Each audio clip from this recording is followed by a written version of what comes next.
வணக்கம் நண்பர்களே. வேல்முருகனின் கதை முடிந்தது. வேல்முருகனின் தமிழக வாழ்வுரிமை கட்சி தனித்து போட்டியிட்டிருக்க நிலையில் தேர்தல் முடிவுகள் குறித்த கவலை தற்போது ஏற்பட்டிருக்கான்.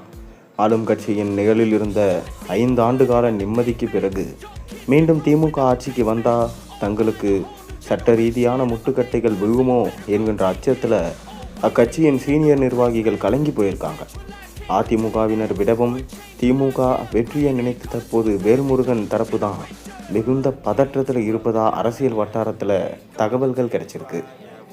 அதாவது தமிழக அரசியலில் கூட்டணி மாற்றங்கள் என்பது தேர்தலுக்கு தேர்தல் நடக்கும் இயல்பான ஒன்று.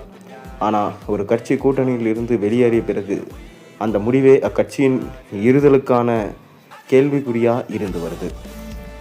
மேலும் அந்த வகையில் நடந்து முடிஞ்சிருக்க சட்ட மன்ற தேர்தலின் முடிவுகள் தமிழக வாய்முரிமை கட்சிக்கும் அதன் தலைவர் வேல்முருகனுக்கும் மிக பெரும் அக்னி பரீட்சையாக உருவெடுத்திருக்கு.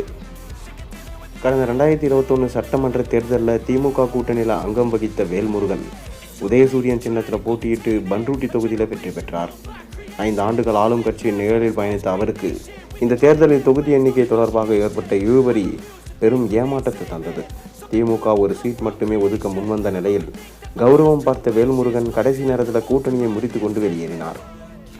சிறிய அமைப்புகளுடன் இணைந்து தனித்து போட்டியிட்ட வேல்முருகனின் இந்த அதிரடி முடிவு தற்போது அவருக்கே வினையா முடியுமோ என்கின்ற விவாதம் அரசியல் அரங்கில் அனல் பறக்க தொடங்கியிருக்கு.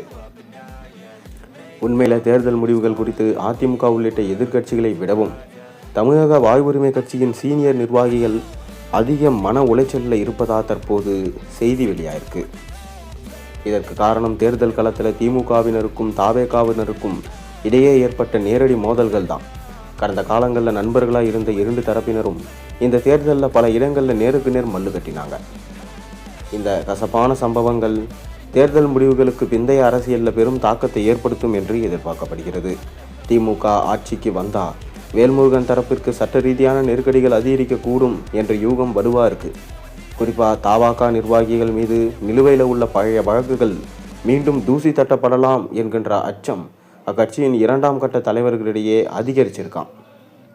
ஒருவேளை திமுக பெரும்பான்மையோட மீண்டும் அரியணை ஏறினா வேல்முருகனின் அரசியல் எதிர்காலம் முட்டுக்கட்டைக்கு உள்ளாகலாம்.